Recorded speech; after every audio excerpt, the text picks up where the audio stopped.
ભાઈ બહેન બંને શાંતિથી જજો. સારું જીજુ.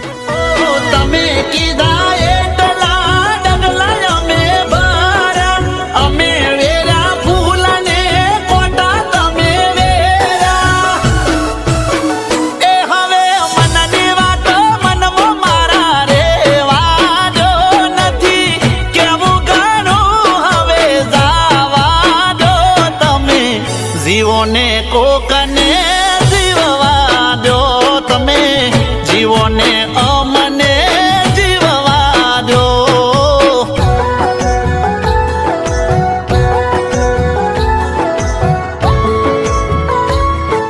બાકી બોલ, ઘરે બધા મજામાં? કામ ધંધો ને કેવો ચાલે છે? બહુ સરસ. અરે બેસો, તમારા બંને માટે સરસ ચા બનાવીને આવી. જીજુ